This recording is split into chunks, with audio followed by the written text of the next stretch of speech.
From the National Newsroom of the Canadian Press, I'm David Augustine. Jobs Minister Patty Hajdu tells the Canadian Press that the federal government is set to launch a probe into allegations of unpaid work in the airline sector. Her announcement comes as there appears to be no end in sight to a strike by tens of thousands of Air Canada flight attendants, despite a federal return to work order in place. The union representing the flight attendants says it will remain committed to backing the flight attendants to get a fairly negotiated deal with the airline.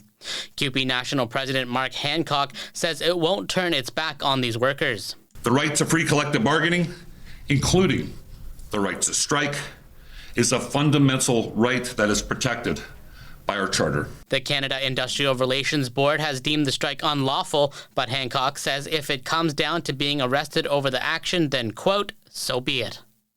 With the strike comes disruptions for air passengers around the world. John Alderman is at Toronto Pearson Airport trying to get home to the UK. He says he's been given a few options.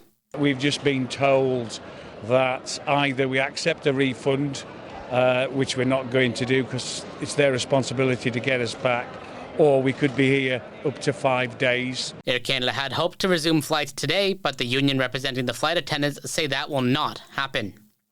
Federal politicians at a wildfire update in Ottawa said that Nova Scotia's ban on entering the woods only underscores just how serious the wildfire risks are this year.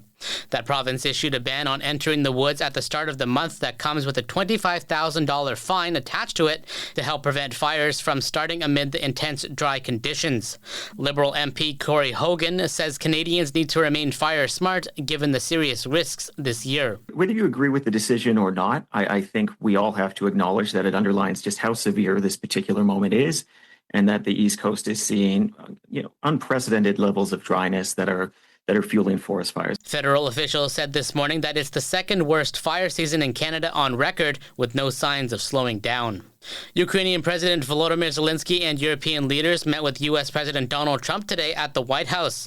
Zelensky addressed reporters in the Oval Office ahead of the meeting. Thank you very much for your efforts. Personal efforts to stop killings and stop this war. The Kremlin says Putin spoke with the leaders of India, Brazil, and South Africa today to discuss his meeting with Trump in Alaska. And the excitement in Saskatchewan around American pop singer Chappell Roan and her latest song appears to have made its way to the late-night TV circuit. I'm moving to Saskatchewan. Roan has created a buzz in Saskatchewan with the release of The Subway, the star's newest single about post-breakup frustration, where she name-drops the Prairie Province. Tonight Show host Jimmy Fallon highlighted the tourism boom in Saskatchewan before joking about songs mentioning the land of the living skies. Roan has said she's never visited Saskatchewan, but promises to do so one day. This is the Canadian Press. In sports, the Toronto Blue Jays hope to get back in the win column today as they open up a series with the Pittsburgh Pirates. Kevin Gausman will get the start on the mound for the Jays, while Paul Skeens will get the start for the Pirates. In the NBA, Bobby Webster's role as general manager of the Toronto Raptors will be extended, putting him in charge of the team's basketball operations.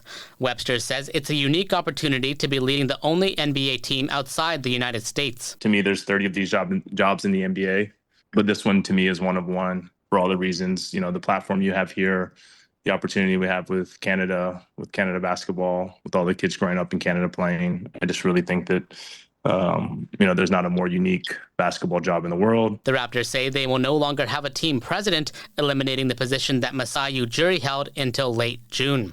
And Matthew Stafford practiced with the Los Angeles Rams today, marking the quarterback's first workout with the team this preseason after having been unable to do so because of a sore back. From the Canadian Press, I'm David Augustine.